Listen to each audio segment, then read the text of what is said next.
Olá, boa noite, meus amores. Estamos juntos aqui hoje para ler 2 capítulo 10, para a honra e a glória do Senhor Jesus Cristo. Muito felizes porque a gente possa alimentar nosso espírito feliz. Então, devemos estar felizes. E a gente sempre fala isso aqui, eu não sei se você lembra ou se faz parte da sua vida também esse ensinamento, mas é que nós temos que ser felizes. Não tem outra chance, não tem outra opção. Estarmos felizes é diferente, porque daí vai com as circunstâncias da vida, é de circunstância, né? Então, você ser feliz é algo que você deve declarar na sua vida. Eu sou feliz. Mas vai ter algum dia, alguma situação, alguma coisa que não vai te deixar feliz. Então, você não vai estar feliz, mas ser feliz é uma obrigação de todo aquele que conhece Jesus Cristo e tenha Ele como seu Salvador. Então, hoje é um dia para que a gente fique feliz. A gente vai ler a palavra de Deus novamente, vamos pedir a Ele proteção, bênção, para que Ele possa tirar todos os olhares negativos da nossa vida, que Ele possa nos proteger contra contra toda maldade humana, contra todas as coisas ruins do mundo, que Ele possa nos ajudar a, a sempre fazermos a diferença, porque carregamos o nome dele, pedir para que ele possa ouvir nossas preces, nossos corações, pedir para que ele limpe os nossos corações espirituais, nossos olhos, nossos ouvidos, pedir a proteção para que possamos estar abençoados, pedir para que ele nos abençoe, nos proteja dos males, nos use para fazer diferença. E que, obviamente, a gente possa aprender com a leitura de hoje. E que a nossa vida espiritual esteja alinhada com a nossa vida física. É a honra e glória do seu nome, Jesus. Começamos essa aula hoje entregando a ti, consagrando a ti. Obrigada. Vamos lá. Ora, viviam em Samaria 70 descendentes de Acabe. Jeú escreveu e as enviou a Samaria aos líderes da cidade, às autoridades e aos tutores dos descendentes de Acabe. As cartas diziam: assim que receberem esta carta, vocês que cuidam dos filhos do rei e que têm carruagens e cavalos, uma cidade fortificada e armas, escolham o melhor e o mais capaz dos filhos do rei e ponham no trono do seu pai e lutem pela dinastia do seu senhor. Eles, porém, estavam aterrorizados e disseram: se 2 reis não puderam enfrentá-lo, como poderemos nós? Por isso, o administrador do palácio, o governador da cidade, as autoridades e os tutores enviaram essa mensagem a Jeú: somos os teus servos e faremos tudo o que exigires de nós. Não proclamaremos nenhum rei. Faça o que for bom aos teus olhos. Então Jeú escreveu-lhes uma segunda carta, que dizia: se vocês estão do meu lado e estão dispostos a obedecer-me, tragam-me a cabeça de cada um dos descendentes do seu senhor a Jezreel amanhã, a essa hora. Os 70 descendentes de Acabe estavam sendo criados pelas autoridades da cidade. Logo que receberam a carta, mataram todos os 70. Colocaram as cabeças em cestos e as enviaram a Jeú em Jezreel. Quando o mensageiro chegou, ele disse ao rei: trouxeram as cabeças dos príncipes.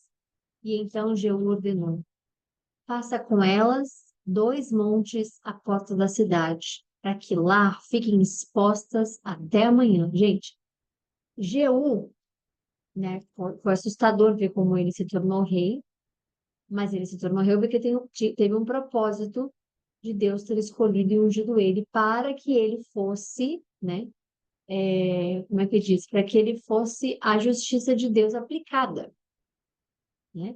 Então, como vocês lembram, ele tá lá, ele foi escolhido para eliminar com a casa de Acabe, a família de Acabe, que a gente já sabe, porque a família de Acabe, além de idólatra, ela puxava todo Israel a também ser idólatra.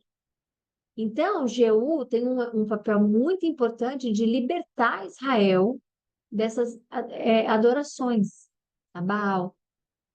E aí, voltando lá atrás, né? Isso vira a profecia de Elias, falando sobre a casa de Acabe. Então, é um momento em que ele está agindo no poder, sim, mas porque tem um propósito por trás, escolhido por Deus, que é para acabar, erradicar completamente a idolatria. Na manhã seguinte, Jeú saiu e declarou a todo o povo: Vocês são inocentes. Fui eu quem conspirei contra o meu senhor e os matei? Mas quem matou todo... Não, desculpa, peraí. Vocês são inocentes. Fui eu quem conspirei contra o meu senhor e o matei. Mas quem matou todos estes? Saibam, portanto, que não deixará de se cumprir uma só palavra que o Senhor falou contra a família de Acabe. O Senhor fez o que prometeu por meio do seu servo Elias. Então, Jeú matou todos os que restavam da família de Acabe em Jezreel, bem como todos os aliados, influentes, os amigos mais próximos e os sacerdotes, não deixando sobrevivente algum. Depois disso, Jeú partiu para Samaria, em Bet-Equede dos pastores. Encontrou alguns parentes de Acasias, rei de Judá, e perguntou: Quem são vocês? Somos parentes de Acasias e estamos indo visitar as famílias do rei e da rainha mãe. Tá aqui como é que diz? Tá aqui uma coisa que a gente não esperava. Uma rainha mãe. E nós vamos, obviamente, né, saber o porquê. Mas chega nesse momento agora, que Acasias vai lá e conversa e fala com eles e caramba. Lembrando que Acasias é rei de Judá, ok? Então, Acasias não, os parentes de Acasias, desculpa. Então, os parentes de Acasias chegam lá e dizem que estão indo lá visitar o rei e a mãe dele. Então, Jeú ordenou aos seus soldados: capturem-nos vivos. E eles os capturaram e mataram junto ao poço de Bet-Eked. Eram 42 homens e nenhum deles foi deixado vivo. Saindo dali, Jeú encontrou Jonadab, filho de Recabe, que tinha ido falar com ele. E, peraí, depois de saudá-lo, Jeú perguntou: Você é realmente leal a mim? E isso é interessante agora, porque vai haver essa aliança deles por um bem comum, um propósito comum. E é o que a gente vai ler.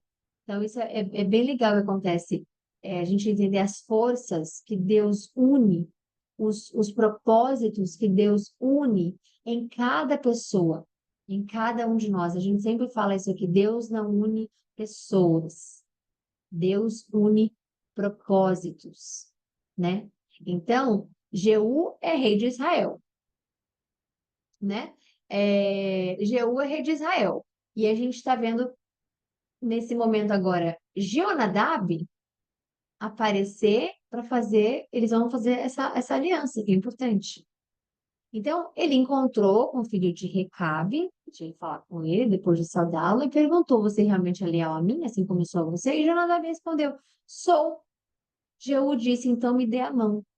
E Jonadab estendeu a mão, e Jeú ajudou a subir na carruagem. Ele disse: Venha comigo e veja o meu zelo pelo Senhor. E o levou em sua carruagem. O zelo, ele é sempre traduzido como um ciúme amoroso, é como se fosse, por exemplo, o zelo do Senhor conosco. Ele é ciumento conosco. Ele tem esse zelo por nós. Então, ver a gente se desviando, ver a gente, né, não cumprindo com as coisas que nós falamos ou a ele, né, ou coisas do tipo, isso tudo tem a ver com zelo. O quanto você protege o nome do Senhor, o quanto você defende o nome do Senhor, o quanto você é, erradique com aquelas coisas que sujam o nome do Senhor, mancham o nome do Senhor, né? Perante as pessoas, que eu digo. Então, é um zelo. E ele tem esse zelo, ele fala, vem ver comigo o zelo que eu tenho pelo Senhor. Lembrando que a gente está falando de duas pessoas que vão fazer uma aliança para acabar de vez com idolatria. Quando Jeú chegou a Samaria, matou todos os que restavam da família de Acabe naquela cidade, na cidade. Ele exterminou, conforme a palavra que o Senhor tinha dito a eles.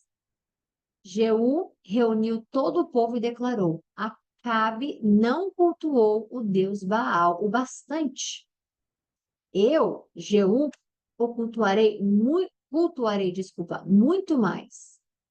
Isso aqui é uma armadilha, tá, gente? Não se confundam. Uma armadilha que ele está fazendo porque é, ele tem uma missão, que é exterminar com toda a idolatria no reino. Então ele está dizendo, eu vou fazer muito mais. Acaba não cultuou bastante o Deus Baal, não. Eu vou. Por isso, convoquem todos os profetas de Baal, todos os seus servos e todos os seus sacerdotes.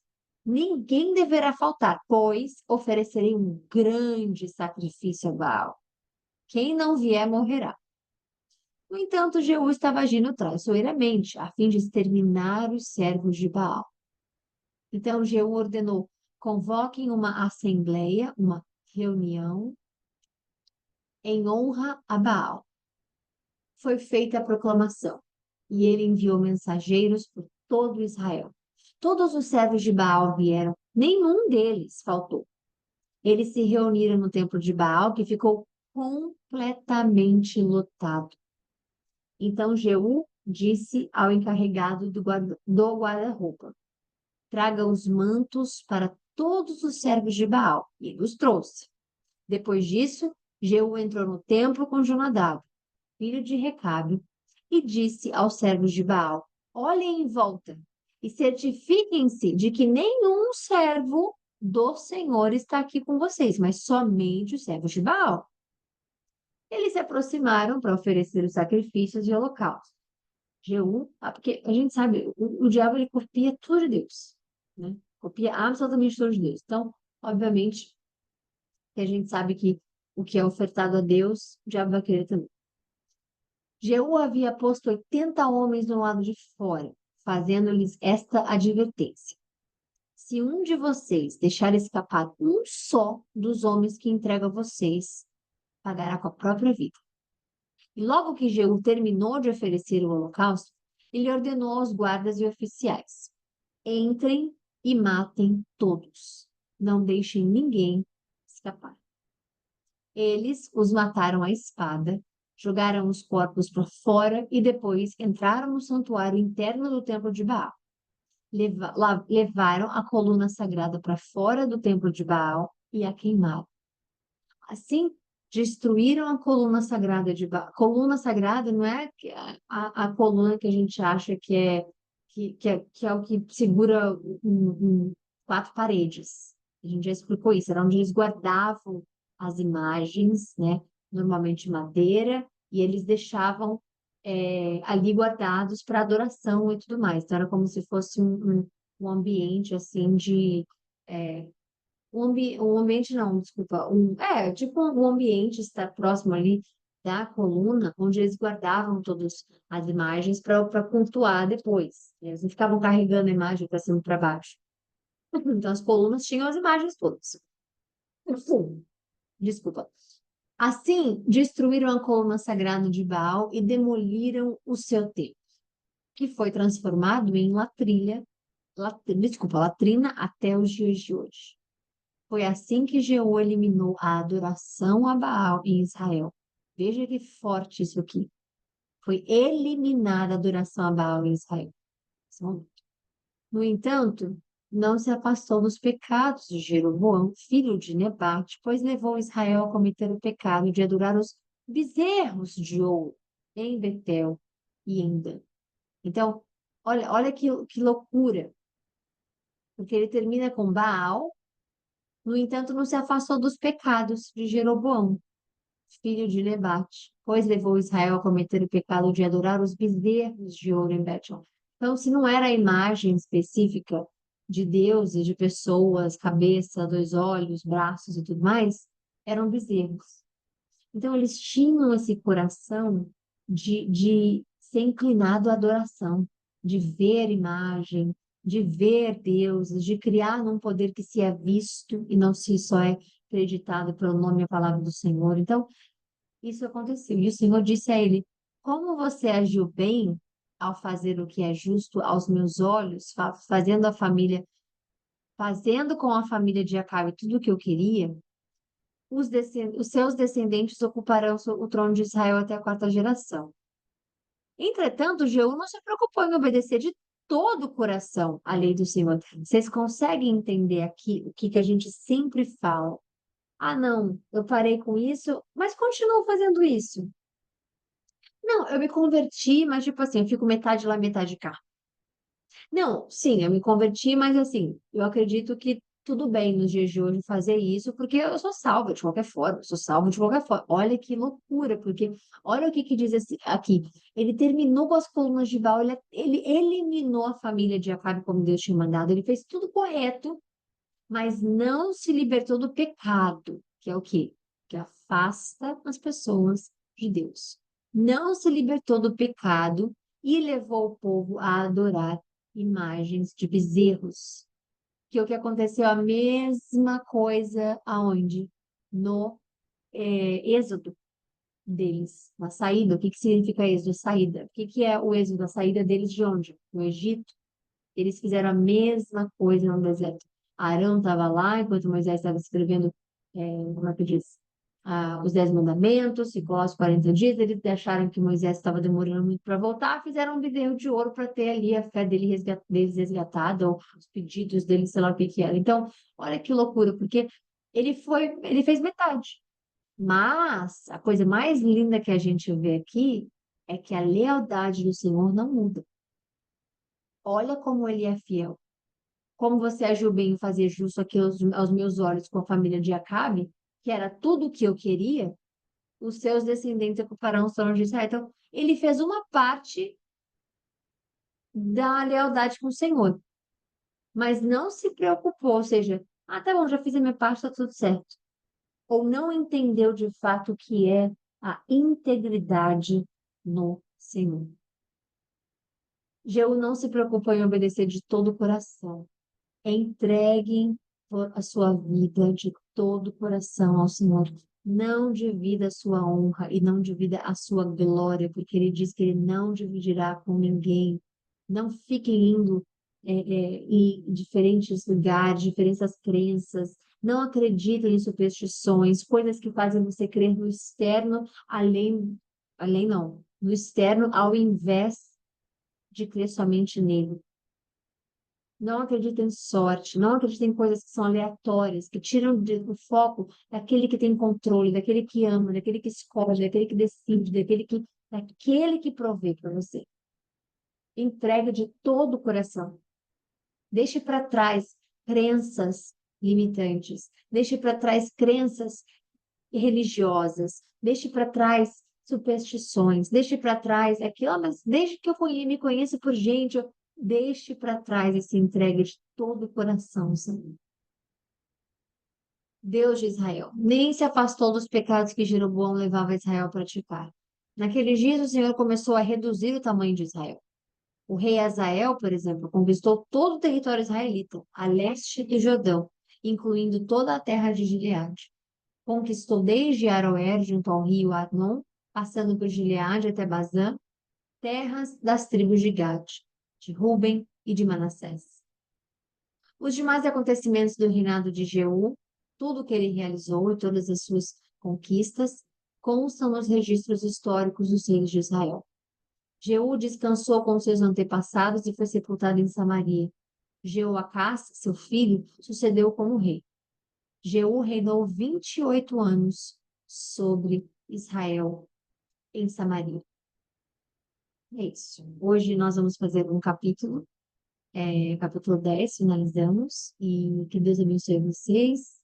Nós voltamos na segunda-feira ou nós voltamos no próximo capítulo, porque pode ser que ainda dê para fazer mais um capítulo agora. Mas nós nos vemos logo, em breve. Até o próximo capítulo 11. Tá bom? Fiquem com Deus. Um beijo. Que Deus abençoe vocês.